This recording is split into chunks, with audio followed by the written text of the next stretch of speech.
Assalamualaikum warahmatullahi wabarakatuh. Saya sudah mengangkat tangan 3 kali tadi Bapak Mujid. Perkenalkan, saya Faiz, gitu. Gus Baha, saya dari Pamutan Rembang. Ibu saya keponakannya Mbah Yusuf, Mbah Muhaidah. Gus Baha, alhamdulillah bisa bertemu Gus Baha di sini. Senang bertemu Prof. Gerai Shihab. Pertanyaan saya, apabila ada pemimpin Muslim yang mohon maaf secara kinerja dia kurang baik, kemudian pemimpin non-Muslim secara kinerja sangat baik. Ini sebagai kami orang Islam memilih yang Muslim atau yang non-Muslim untuk menjadi kepala daerah misalnya, atau bagaimana jika pemimpinnya perempuan? Meskipun saat ini sudah ada Prof. Ova di sini, juga Bu Mega, begitu. Kemudian termasuk ketika kami di UGM ada rekrutmen dosen baru, kira-kira mana yang bisa kami pilih apabila nilainya berdekatan begitu?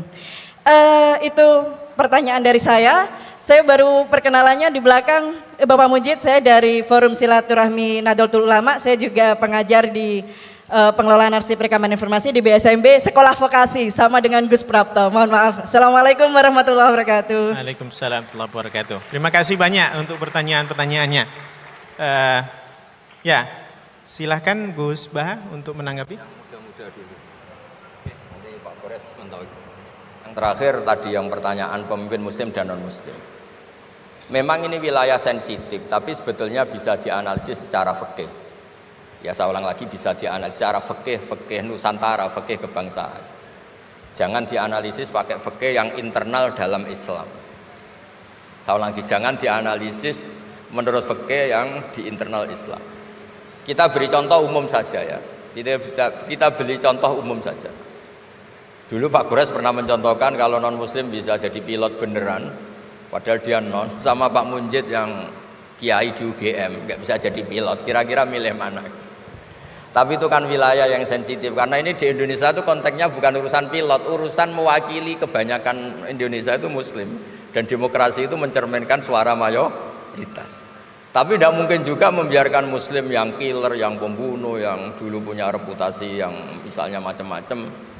Jadi hal-hal seperti itu, kata Quran itu jangan berdiskusi sesuatu yang kalau menjadi jelas malah masalah, karena itu kan seperti pertanyaan gini, Gus saya punya kerabat di Jogja tapi pelit, sama orang lain dermawan, bagus mana?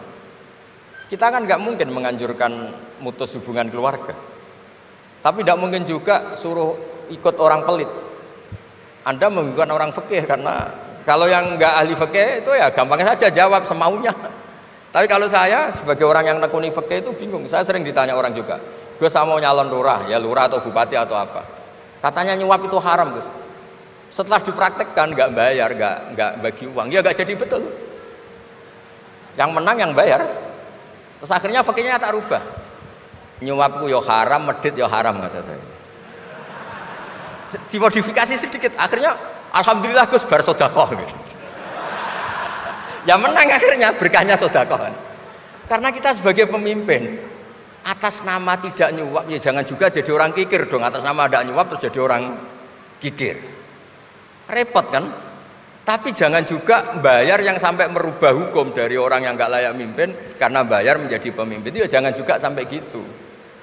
Ya akhirnya saya bilang nyuap itu haram, medit juga haram. Alhamdulillah barokahnya kombinasi fikih ini. Ya nyuapnya tetap haram tapi rakyat tetap dapat uang gitu. Tapi nanti ketika Anda tidak layak jadi pemimpin itu juga haram karena menjabat sesuatu yang enggak wilayah Anda. Jadi seni-seni ngelola Muslim, non-Muslim dan itu tidak bisa dipukul rata. Karena itu wilayah-wilayah yang sensitif, yang butuh detail, yang butuh satu peristiwa spesifik. Saya pernah ditanya, Gus saya ini hidup di Amerika, kalau milih presiden kan sama-sama non-Muslim, milih yang siapa? Ya jawab yang akhafu dororon, misalnya ada presiden Amerika yang sangat demokratis misalnya, dia membiarkan Islam berkembang. sama jenis non muslim yang Islamfobia, tentu milih yang demokratis. Ada yang dosanya itu membunuh, yang satu dosanya korupsi, ya milih ya korupsi karena membunuh itu lebih ekstrim timbang korupsi misalnya. Itu ada di aturan fikih, jika sama-sama pasti salah, milih yang akhafud dororen, yang madorotnya ada begitu apa? Besar. Coba kalau kita punya pemimpin yang hobinya itu bunuh, sama yang hobinya rakus harta misalnya. Itu di fikih jelas dijelaskan, milih yang rakus harta kalau bandingannya itu, karena pembunuhan itu lebih berat secara ukuran dosa. Tapi apapun itu, ini bukan pembenaran pada kesalahan, bukan, tapi memang ada aturannya. Kalau ada dua dororani, dua bahaya, urtukiba khafuma, kalau ada dua hal yang bahaya, dipilih yang paling ringan kalau dalam konteks ya tadi. Kalau kita membiarkan pemimpin yang nggak benar, dipimpin orang nggak benar, tapi kalau memaksakan chaos misalnya, ya milih yang nggak chaos. Itu kan ada aturannya di fikih, karena Nabi menghindari al-harad itu chaos, pembunuhan massal itu nggak boleh.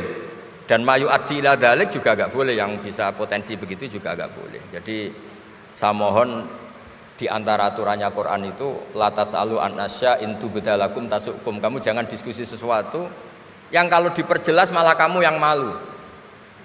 Saya biasanya mencontohkan hal-hal yang ringan kayak suami istri. Misalnya Anda tanya sama Pak Munjid, istrinya tanya, Mas apa betul saya ini cinta pertama Anda, bukan alternatif terakhir? Wah, itu rata-rata orang nikah itu kan korban alternatif terakhir gitu. Itu kalau ditanya sama-sama konangan itu aslinya itu. Ceweknya juga sama, apa betul Pak Minjit itu cinta pertama pilihan terakhir? Oh saya sering mau nikah ini orang yang saya cintai, tapi takdirnya ini gitu. Itu kan orang dibilang takdir itu kan ya tersinggung. Jadi banyak hal yang kalau didiskusikan tuh masalah-masalah. Latas alu an asya intu bedalakum tasukum. Kamu jangan tanya atau diskusi sesuatu yang kalau diperjelas itu malah masalah. Jadi itu etika ya, etika dalam diskusi juga jangan memicu lagi. Saya kira demikian.